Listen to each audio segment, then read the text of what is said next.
This essay example, as well as thousands of others, is available in text format on our website for free and without registration. Simply Google Ivy Panda Free Essays.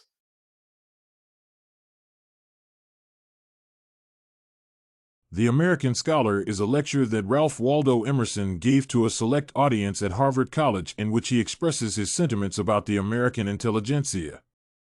The central theme of Emerson's essay is the need to establish a unique American intelligentsia free of any European links.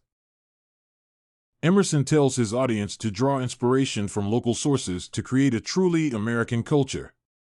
He cites an American fable that traces the origins of society to one man who gave rise to many people to expand the workforce.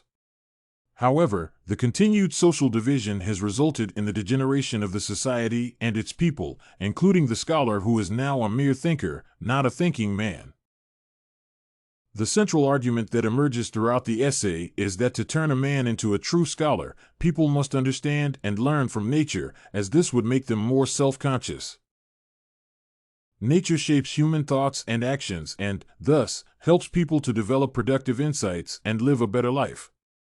Emerson attributes the failure to find solutions to human problems to our clinging to old-fashioned ideas. A true scholar must free himself from old ways of thinking that have reduced society's efficiency. Emerson believes that age-old ideas contained in books are to blame for the lost efficiency in society. In his view, though the ideas hamper freedom of thought, no one is willing to criticize them. Emerson believes that the information contained in books poses a danger to man's creativity and initiative. Books influence human thinking, but their ideas are biased because they are based on past standards. Emerson notes that the influence of books is what kills human creative genius and inspiration. In his view, a scholar should use books as a source of information but should think freely as a man-thinking person. A scholar explores new ideas and perspectives instead of following past and outdated concepts blindly. In his view, the American education system needs a review, as it only demands that learners memorize the taught material. It does not teach scholars to be creative and exercise independence of thought. Emerson believes that a scholar learns through observation of the natural world.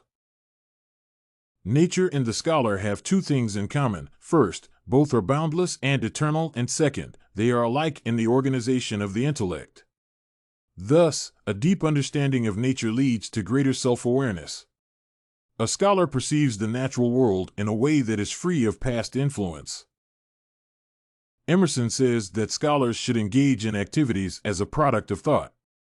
He believes that action or labor, though subordinate to thinking, is necessary as a display of scholarly learning. Besides books and nature, labor also plays a significant role in a scholar's education. In the last paragraphs of Emerson's lecture, he discusses the scholar's role in American society. A scholar, as a wise person, guides others towards a path of knowledge. He communicates his thoughts and universal truths to other people in society with confidence and self-trust. In his conclusion, Emerson notes that although different ideas have dominated various periods in human history, they all transcend civilizations. He states that self-reliance is a concept that applies to the American scholar who must exercise a great deal of confidence, originality, and autonomy of thought and action. He further states that authentic American culture is not pegged on past wisdom but instead on creativity and independence of thought and action. This essay on Lecture the American Scholar by Philosopher Emerson was written and submitted by a student just like you. The Ivy Panda Samples database hosts thousands of works similar to this one on various subjects. Visit ivypanda.com to find what you are looking for, free of charge.